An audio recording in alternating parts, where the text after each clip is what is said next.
Mas realmente eu sempre fui muito inquieto, sempre quis fazer as coisas acontecerem, sempre fui muito determinado e falando, eu vou construir uma história. Eu gostaria que meus filhos um dia olhassem para a história do pai e se orgulhassem de ter construído algo. Ser empreendedor é gerar emprego, é gerar riqueza para o país, é fazer alguma coisa acontecer, é fazer a diferença no mercado, é ter algum negócio que realmente seja admirado pelos outros, na forma que ele se conduz, na forma que ele se comporta, seja prestação de serviço, como eu já fiz, seja produção de qualquer coisa, negócio que eu já entrei na minha vida, mas eu sempre fui muito, vamos dizer assim, muito determinado em relação a esse objetivo. Então eu sabia que algum lugar eu ia chegar, eu só não sabia onde. Ninguém como jovem pode imaginar onde pode chegar, mas eu observava muito, eu usava como benchmark, como referência, os grandes empreendedores, os grandes empresários. Isso é muito importante, né? Eu acho que o jovem tem que ter a referência para se basear. É a experiência dos outros que você ainda não viveu que pode te iluminar o seu caminho, que pode te dar uma noção e abrir a sua visão, que eu considero uma das forças mais importantes do ser humano, é enxergar algo que eventualmente o outro não está vendo e se enxergar dentro desse contexto. Então, respondendo a tua pergunta mais objetivamente,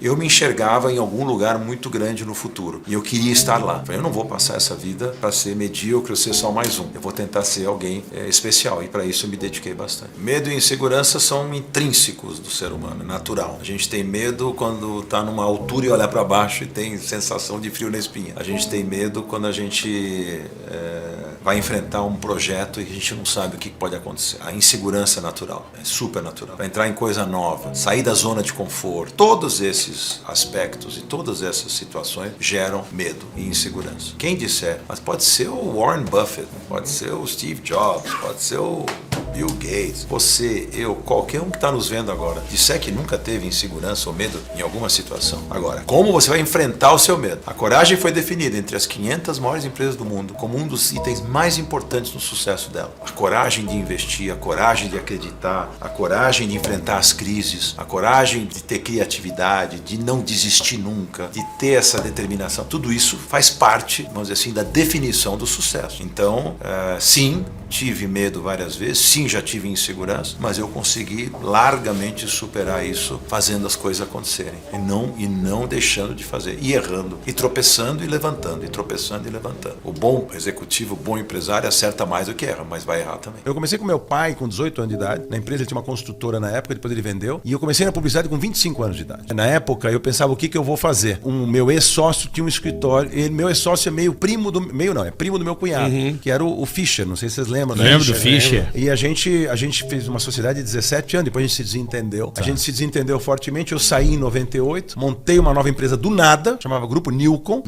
A Nilcon eu montei, esse nome eu inventei. Em 4 anos, em 2002, já era líder de mercado. Foi o maior crescimento da história da propaganda da América Latina. Não tem nada igual. Saí do zero para primeiro lugar no ranking em 4 anos, depois de ter tido uma operação de sucesso com o meu sócio. Eu escrevi até um livro, eu escrevi 2 livros. O primeiro livro, que era Construindo uma Vida, era minha biografia empresarial. Tá. E tem uma frase dele na época que a gente não se acertou nem direito no quanto ele ia me pagar pra eu sair. A empresa valia mais do que ele acabou me pagando. A última frase que eu ouvi dele, quando eu falei, eu prefiro receber menos e estar livre pra fazer do meu jeito do que ficar com você. Então eu vou embora e recebi menos. Mesmo recebendo menos. Aí ele falou assim, vou te destruir no mercado. E só o mercado sabe o que aconteceu com a empresa dele. Quem destruiu quem? O mercado sabe o que aconteceu com a minha empresa, mas eu não tenho prazer nenhum em falar isso, não é isso? Eu não se deseja isso pra ninguém. Lógico. Eu não queria destruir ele. Eu queria que ele fosse feliz no espaço dele, do jeito dele. Você pode desejar mal pros outros, é uma das piores sensações que um ser humano pode ter. Eu sempre falo isso, falo pros jovens, inclusive. Não tenha inveja. Queira ter, mas não queira que o outro não tenha. Entendeu? Você pode querer ter. A tua ambição, ela é válida. Desde que ela não seja aquela ambição que vai passar por cima de todo mundo. Eu nunca na vida quis passar por cima de ninguém, puxar o tapete de ninguém, atropelar ninguém. E olha que tive a oportunidade de fazer negócio e eu não quis fazer desse jeito. Eu brinco que no Brasil, ser honesto não é difícil porque a concorrência é pequena, né? Fazia umas palestras que eu agora cansei um pouco de fazer.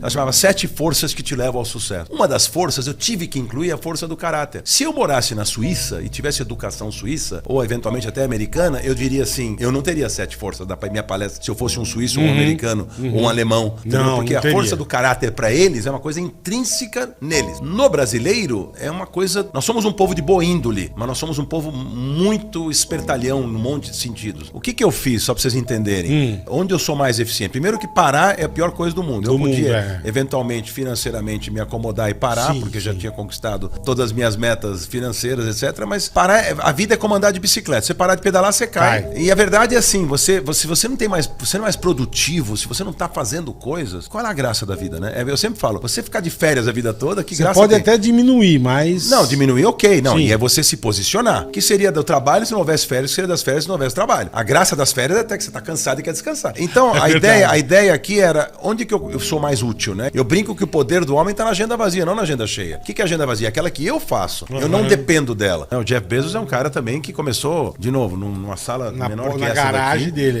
E olha onde o cara chegou e o cara conseguiu dominar o planeta, apesar dos Alibabás da vida e tudo. A Amazon ainda é a referência. Ainda é. O que eu sempre falo pros jovens também, sempre falo assim, seja curioso, queira aprender, sempre pergunte por que não. Nunca tem uma resposta não. É por que não, tudo pode ser feito. Olha esses caras como benchmark. Benchmark em inglês significa referência.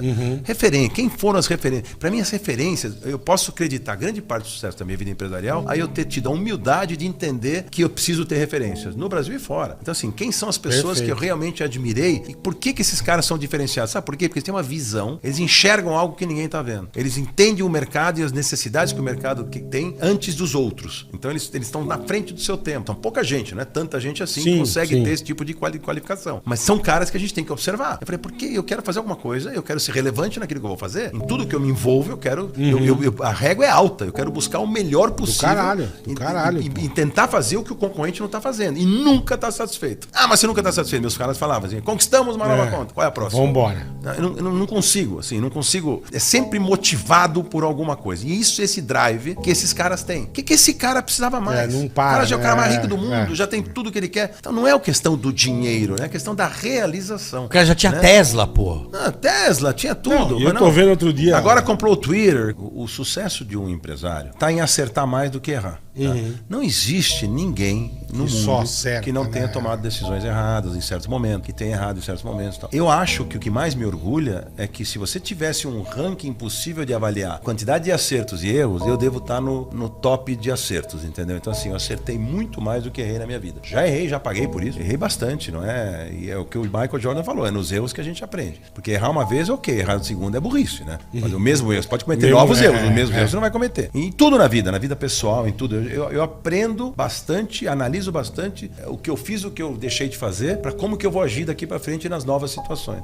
A experiência cria uma história chamada repertório. Eu criei um bom repertório. O que mais me orgulha na vida não é porque essa campanha ou aquela campanha, ou esse negócio ou aquele negócio. É o repertório que eu consegui criar dentro da minha vida. É o conjunto da obra. Onde eu posso conversar com vocês aqui, ou com um político, ou com um médico, e eu vou ter sempre repertório para estar conversando num nível bacana com a pessoa, pelo fato de ter sido tão curioso e ter devorado tanta informação quanto eu injetei. Patrimônio vai, vem, é mais rico, menos rico. O que vale é o que você pôs dentro da... Eu falo pro jovem o seguinte, não adianta estar no Google, no teu celular. Você vai numa entrevista de emprego, o cara vai perguntar uma coisa, você vai olhar no Google a resposta, ele vai contratar o Sergey Brin, que é o dono do Google, não você. Então assim, tem que estar aqui dentro. Que a única hora que isso vai embora é ou se você teve demência na velhice, ou Alzheimer, ou você morreu. Que de resto ninguém te tira o que você botou pra dentro da tua mente. Tem um universo de informações que você adquiriu, a tua cultura é diretamente ligada ao teu volume do teu interesse. Você tem interesse, você vai buscar. Eu fico surpreso demais com a falta de nível intelectual de muita gente com quem eu converso. A futilidade, a bobagem, as coisas não entram a fundo em nada, não se interessam por nada. Pega empresário, pega diretor de empresa. Vou dar um exemplo. O cara atendia a conta da Danone, que era... Aí eu perguntava pra ele, escuta, fala pra mim. Você tá atendendo a conta há quanto tempo? Tô há 2 anos, tá legal. Qual que é o consumo per capita de lácteos do Brasil hoje? Ele sabe, porque ele tá no... tantos, 8 quilos, 7 quilos, ano. Legal. E da França? Que são os reis?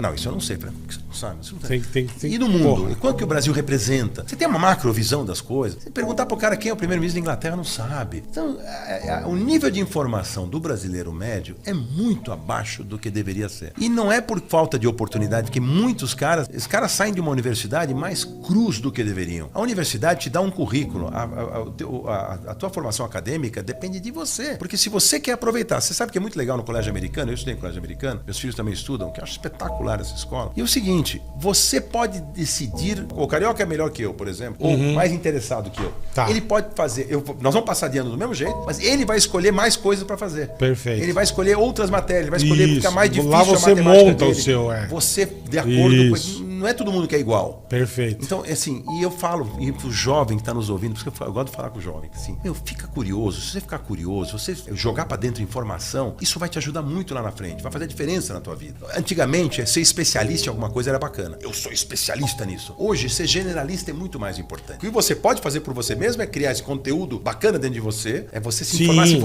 informar quando é na fase acadêmica, mesmo depois da faculdade, continuar aprendendo o resto da vida. Eu tenho uma irmã minha que é mais velha, que eu tenho 69 anos, ela fez um 5º mestrado na vida dela. E hoje em dia você faz isso em casa, você não precisa nem na faculdade. Sim, em casa, exatamente. Ensino à distância. Tudo na vida, aqui se faz, aqui se paga. Tudo que você planta, você colhe. Perfeito. Se você for desonesto, sacana, você vai colher problema no futuro. Tem toda a razão. Se você quer ter saúde, o jovem aguenta enfiar no corpo dele um monte de coisa. Aguenta cigarro, aguenta bebida alcoólica, aguenta droga, porque o corpo ainda é jovem e vai aguentando. Só que o efeito cumulativo disso no futuro, quando ele olhar para trás e falar, por que eu fiz isso? É tarde demais.